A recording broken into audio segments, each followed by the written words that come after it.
Salut, c'est Lucas et bienvenue dans cette vidéo. Donc dans cette vidéo, je vais vous expliquer comment faire pour trouver une thématique de blog rentable. Donc une thématique de blog, déjà, qu'est-ce que c'est? Ça va être le sujet de votre blog. Donc par exemple, moi j'ai deux blogs. J'ai un blog qui est sur le sujet des e-books et j'ai un deuxième blog qui est sur le sujet de l'indépendance financière. Voilà, donc pour choisir son sujet, il va d'abord falloir plutôt réussir à trouver un besoin, répondre à ce besoin pour avoir une thématique rentable, parce que vous vous doutez bien que si vous n'avez pas de thématique rentable, vous n'allez pas pouvoir vivre de votre blog, et ce qu'on veut nous vraiment, c'est vivre de notre blog. Donc voilà, la première chose à faire pour créer un blog rentable, c'est choisir sa thématique. Donc je vais justement vraiment bien vous expliquer comment faire, parce que si vous faites le mauvais choix et que vous choisissez une thématique pas très rentable, vous allez extrêmement galérer à vivre de votre blog, et ça va être un peu compliqué. Alors que si vous choisissez au contraire une thématique rentable, là vous allez réussir à vraiment vivre de votre blog. Donc j'aimerais vraiment que vous commenciez sur de bonnes bases pour vraiment réussir à vivre de votre blog et ne pas faire comme tout le monde et lancer un petit peu au hasard un business comme ça ou un blog sur un sujet au hasard. Vraiment, réfléchissez à votre sujet et on va voir dans cette vidéo comment faire au travers de quelques étapes. Voilà, donc moi par exemple, qu'est-ce que j'ai fait? Mon premier blog, ça a été un blog sur les e-books. Donc même si le blog me rapporte pas mal de visiteurs, etc., parce que c'est vraiment quelque chose de très ciblé, que des gens recherchent, mais que peu d'autres personnes font, donc peu de personnes ont des blogs sur les e-books, il faut savoir que c'est pas non plus l'idée du siècle. Donc tous les entrepreneurs que je connaisse n'ont pas commencé avec l'idée du siècle, donc si vous ne commencez pas avec l'idée du siècle, apprenez de vos erreurs et essayez de refaire une bonne idée. Voilà, là le deuxième blog que j'ai sur l'indépendance financière est bien plus rentable, même s'il fait un peu de moins de visiteurs, mais il est bien plus rentable parce que les visiteurs qui viennent sont des visiteurs qui sont plus aptes à acheter. Pourquoi? Parce que ça répond beaucoup plus à un problème que mon blog sur les e-books. Voilà, donc le problème de l'indépendance financière est beaucoup plus ciblé qu'un problème simplement sur comment créer un e-book, qui lui va être un problème dont les personnes n'ont pas vraiment envie de répondre instantanément et n'ont pas envie d'acheter une formation pour répondre à ce problème dans l'immédiat. Alors avant de vous expliquer comment faire pour trouver une thématique de blog rentable, j'aimerais vous partager un exemple qui m'avait ouvert l'esprit quand j'avais commencé à créer mes blogs. Donc au départ, un peu comme tous ceux qui ont créé des blogs, j'ai un petit peu regardé sur internet comment gagner de l'argent et j'ai découvert qu'on pouvait créer des blogs. À la base, j'étais un peu sceptique sur cette idée-là, mais un jour, j'avais vu une vidéo qui m'avait un peu ouvert l'esprit. C'était une vidéo de quelqu'un qui expliquait qu'il gagnait 100 000 € par an avec un blog où il expliquait aux gens à faire du saxophone. Voilà, donc je sais pas si cet exemple vous inspire et vous ouvre un peu l'esprit, mais moi personnellement, ça m'avait un peu fait tilter. Je me suis dit, ah ouais, le mec arrive à gagner 100 000 € par an en expliquant aux gens à faire du saxophone, c'est quand même quelque chose de très ciblé, quelque chose avec lequel je pensais même pas qu'on pouvait réussir à faire 10 000 € par mois, donc par an. Voilà, donc là j'ai vu qu'il faisait 100 000 € par an, c'était 3 fois plus que ce qu'un salarié gagne en moyenne, donc je me suis dit, ah ouais, un blog sur les saxophones qui fait 100 000 € par an, j'imagine pas si je fais un blog un peu plus ciblé sur une population plus grosse, je pourrais faire largement plus de 100 000 € par an. Voilà, donc c'est comme ça, vraiment, que ça m'a ouvert l'esprit. Cet exemple m'a vraiment fait un petit tilt dans mon esprit et je me suis dit, ah ouais.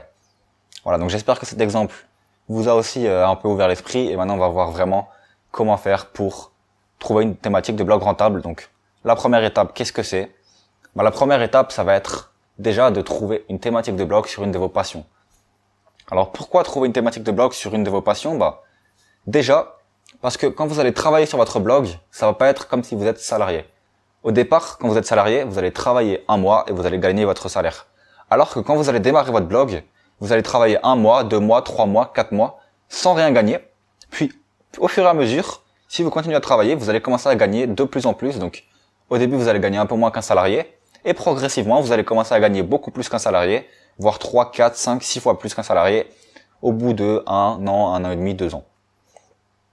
Mais justement, pourquoi est-ce qu'il faut que vous fassiez un blog sur l'une de vos passions? Donc que vous choisissiez une thématique sur l'une de vos passions, parce que ça va être compliqué pour vous de travailler pour rien, ça va être compliqué pour vous de travailler sans gagner d'argent. Donc ce que vous devez faire absolument, c'est travailler sur quelque chose qui vous passionne pour ne pas abandonner, pour continuer d'avoir la force de continuer dans votre business, pour continuer de publier des articles, publier du contenu, publier des vidéos, travailler sur le design, etc. Il va vraiment falloir que vous créiez un blog sur une thématique qui vous passionne. Alors je vous invite déjà à la fin de cette vidéo ou même maintenant à faire pause sur la vidéo et à noter sur un petit bout de papier 5 à 10 sujets qui vous passionnent et ensuite vous pourrez choisir en fonction du deuxième point qu'on va voir dans cette vidéo, la thématique qui vous correspond le mieux. Mais déjà, mettez 5 à 10 sujets qui vous passionnent et on verra après comment faire pour choisir vraiment l'un de ces 5 à 10 sujets.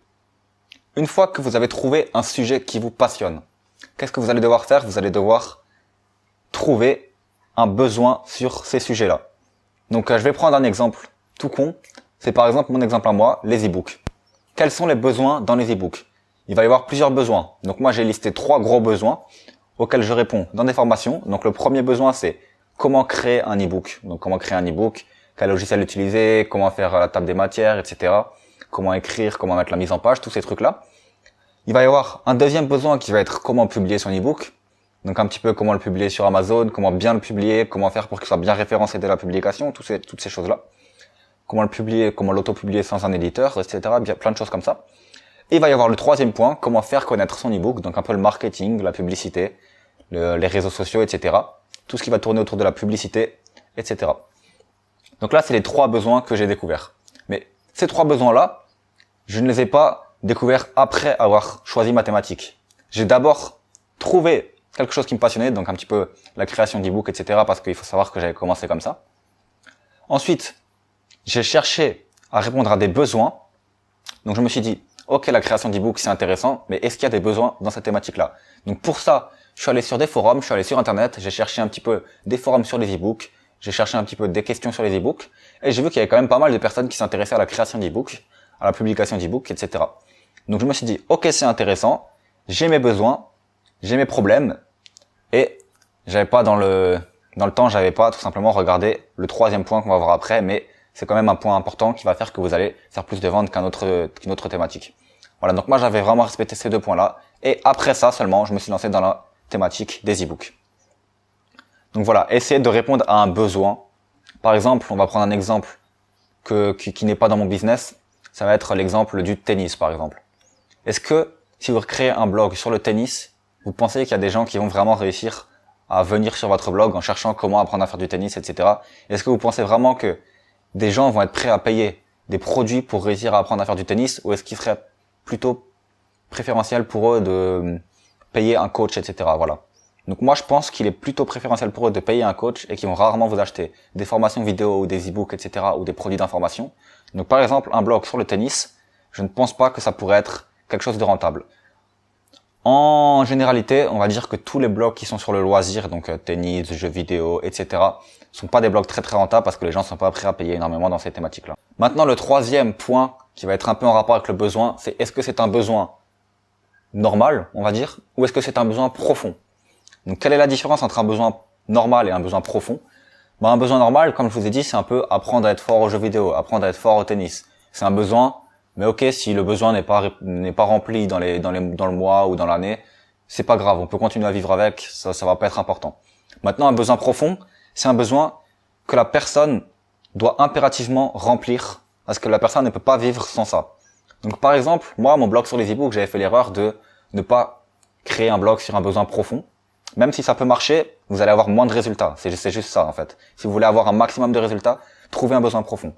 Donc moi, si la personne ne peut pas créer son e-book tout de suite, c'est pas grave, elle peut le faire toute seule. Même si elle va pas avoir de très bons résultats, les personnes ne se disent pas souvent qu'il est plutôt rentable de se former d'abord plutôt que de se lancer n'importe comment. Mais bon, ça c'est une autre histoire.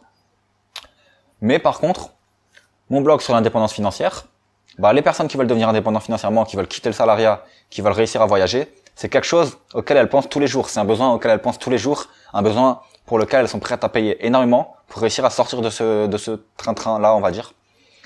Par exemple aussi, le blog sur la santé, des blogs sur la santé, etc. Des personnes qui veulent résoudre un problème de santé. Là, ils vont y penser tous les jours. Ça va être quelque chose d'important pour eux. Ça va être un besoin profond. Donc, si vous voulez trouver une thématique rentable, vous prenez une idée de la liste de 10 idées qui vous passionnent. Vous trouvez les besoins. Vous éliminez celles auxquelles il n'y a pas de besoin sur Internet. Donc, pour trouver les besoins, vous allez sur des forums, vous cherchez des questions sur Google, etc.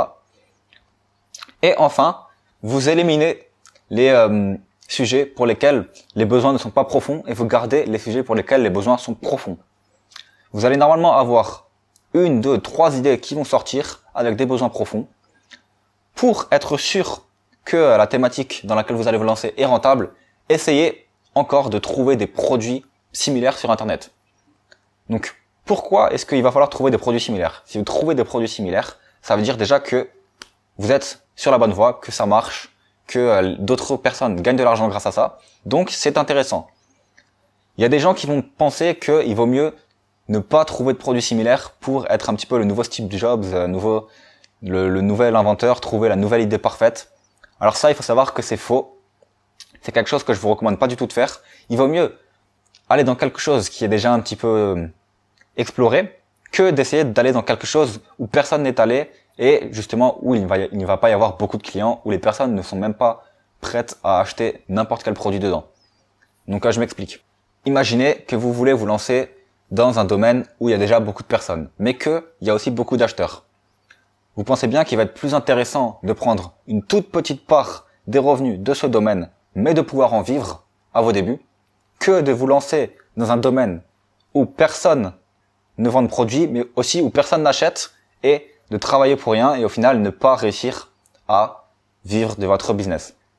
Donc si vous avez une idée intéressante, si vous avez vraiment une idée que personne n'a faite, moi ce que je vous conseille de faire, c'est d'attendre, de d'abord aller dans des choses, des bases solides, de vraiment commencer à réussir à vivre de votre business. Et une fois que vous gagnez peut-être 5 000 à 10 000 euros par mois, là vous pouvez faire des petites extravagances et vous lancer dans votre idée. Mais essayez d'abord de sécuriser vraiment vos revenus, c'est vraiment le plus important, parce que si vous vous lancez dans votre idée et qu'au final vous voyez qu'elle ne marche pas, peut-être que vous allez abandonner, vous allez vous dire ah ouais ça marche pas, etc.